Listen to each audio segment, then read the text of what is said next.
Sunday, June 10th, 2012. Thought I'd get right started down to the point here, continuing what Father Angelus was saying today. Today's Mass, Catholic. We'll start out with a painting, The Last Supper. Y'all seen this painting? It's amazing.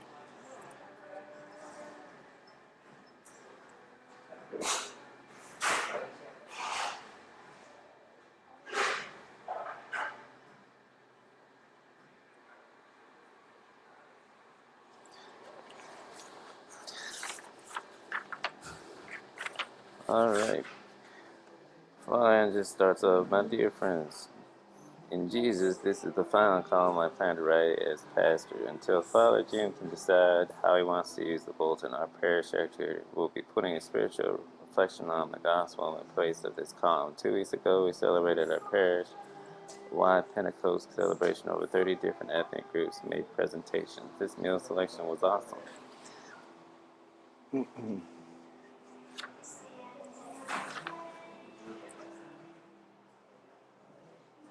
2 weeks ago, we celebrated a parish-wide Pentecost celebration. Over 30 different ethnic groups made presentations. The meal selection was awesome as always again, and I am personally very grateful to all who planned this event. The meal selection personally showed that the parish unity in the goal of the event and comes to us from expression of our parish unity. The parish unity is the goal of the event and comes to us from Jesus, who told his apostles that he desired that we be one and he is with the Father. Jesus, when I took over as pastor in 2003, there was a number of immediate issues that needed to be addressed. I spent time trying to deal with those issues before giving the staff any direction of parish development. When I was finally able to deal with the parish vision, I gathered our staff and shared with them my idea that he was calling St. Patrick's Parish to be.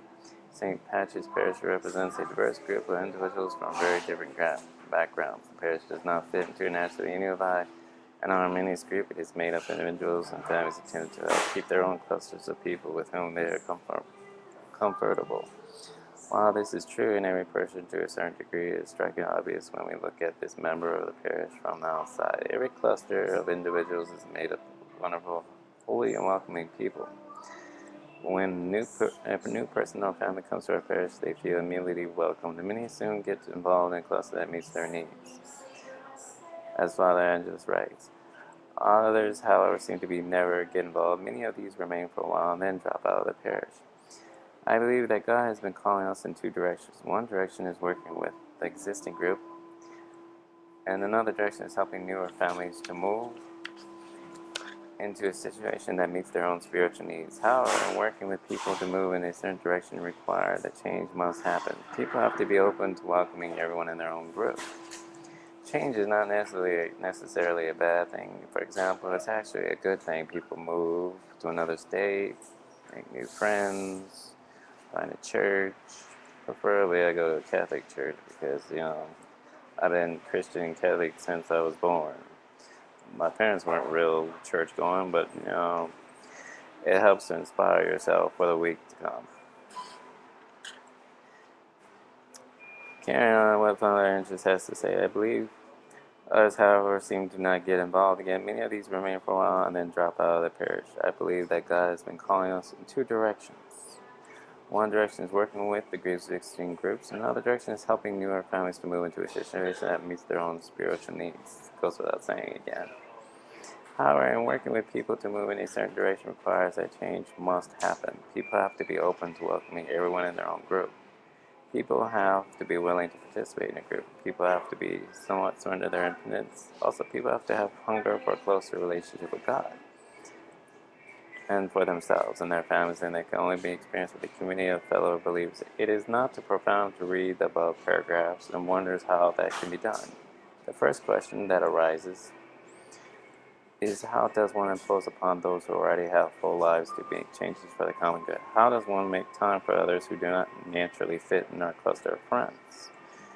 Through the word of our parish staff, St. Patrick's Parish has made tremendous strides. The annual Pentecost celebration is one of such event. A great deal of community also comes from the service. Those who are involved in parish ministry encounters other ministers with whom they can bond. Sacrament preparation also helps families come to know other families in the parish. During the years, St. Patrick's continued to develop into a vibrant community. It is my prayer that you will continue to grow and develop. I know that our new pastor will lead the parish for our next phase that God has for us. I'm very grateful that I have been able to help to do something about pastor, and I hope that we'll be able to continue seeing the parish grow and prosper. It has been a real pleasure and privilege to serve as pastor, and I sincerely thank you for your generosity and your kindness.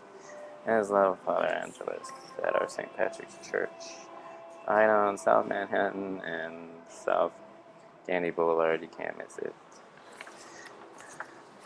Father Stan's article continues on from last Sunday's. From article in the Arlington Catholic Herald by Mark Zimmerman.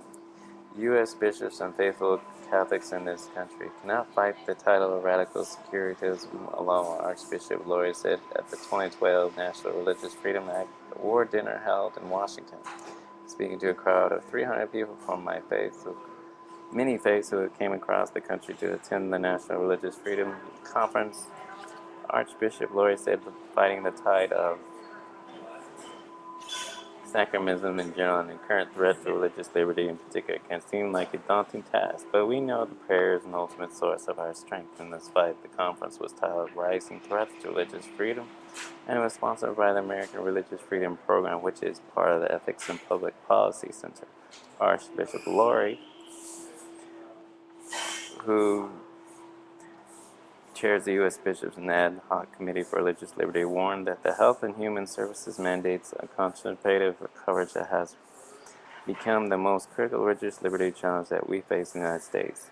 The mandate would force virtually all employers, even those with conscientious objections, to prove health coverage for concentrative sterilization and abortion-inducing drugs. He said it is the first time that the federal government has compelled religious institutions to facilitate and fund a product contrary to their moral teaching, which is against the church. That's why they're fighting against it. I mean, who in the right mind wants the church to pay for abortion? Not a good idea. Archbishop Lori said, and an especially problematic part of the mandate is that the federal government defines which religious institutions are religious enough to merit protection.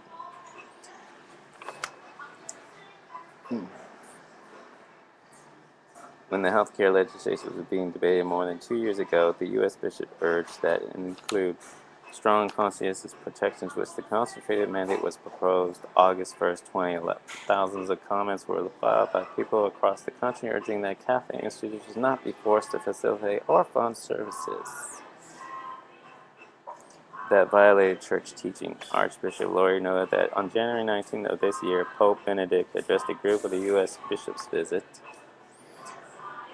The Vatican warning of growing threats to religious freedom in the United States. Then he said the next day, as on cue, HHS announced religious organizations could delay but not opt out for the mandate. The Obama administration February 10th finalized the mandate and also announced that religious employers could decline to cover concentrators if they were morally opposed to them, but their health insurers could have to pay the coverage. Obama announced about insurers pay the cost was rejected by the bishop and others. Archbishop Lori said it is addresses only a small part of the overall problem and does so inadequately.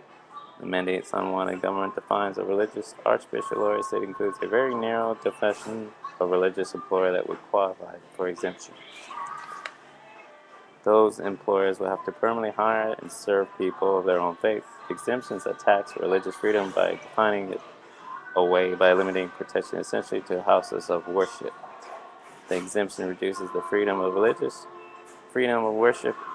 He said this is not about the Catholic Church wanting to force anybody to do anything. It is instead about the federal government forcing the church, consisting of its faithful and all about a few of its institutions, to act against church teaching. Archbishop Lori conducted is taught by many people to participate in the June 21st to July 4th Forthright for Freedom campaign organization by Ad Hoc Committee on Religious Liberty. In the name of the Father, and the Son, and the Holy Spirit. Amen.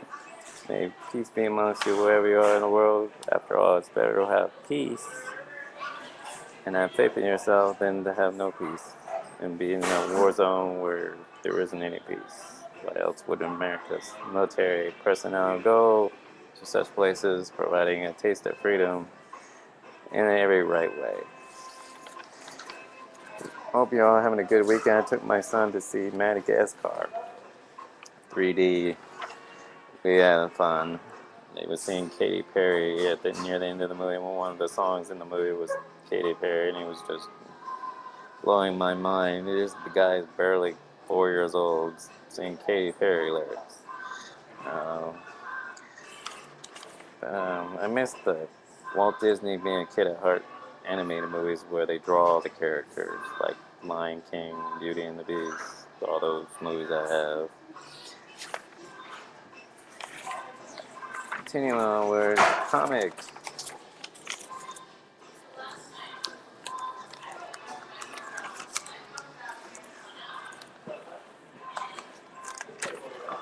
Dodge has a cow today because he's looking at Beetle, and Beetle ain't doing anything right today. Who left the lid off the trash can? Sarge asked Beetle's friend. Beetle did, and he didn't take the wastebasket back in. Beetle, you knocked the coffee cup on the side of the floors. Sarge yells at Beetle, stupid. He says, oops, you're not thinking lately. Come with me. Just sit there for a while and see if it inspires you. Y'all seen Night in the Museum Part 2? Where the guy, he's asking Mr. I'm thinking, do you know where these people are? And he's like, I'm thinking.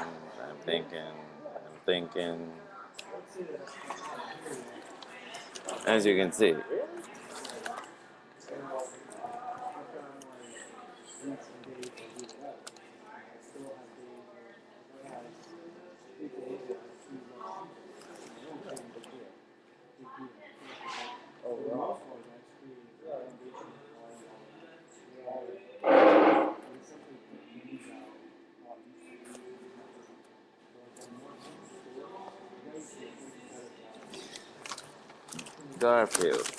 Garfield says, finally, he looks at John. Finally, all done. Garfield looks at him, and all of a sudden they hear a loud crack, thunder. It starts to rain. John says, looking at the grass and making a little pitter-patter rumble noise.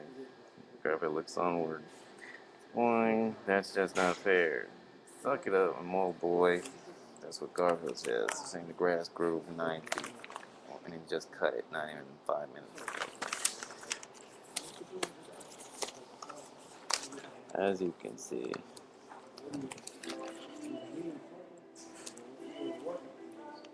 Don't you just love those days where you just cut the grass a week ago and already it looks like you didn't even cut it?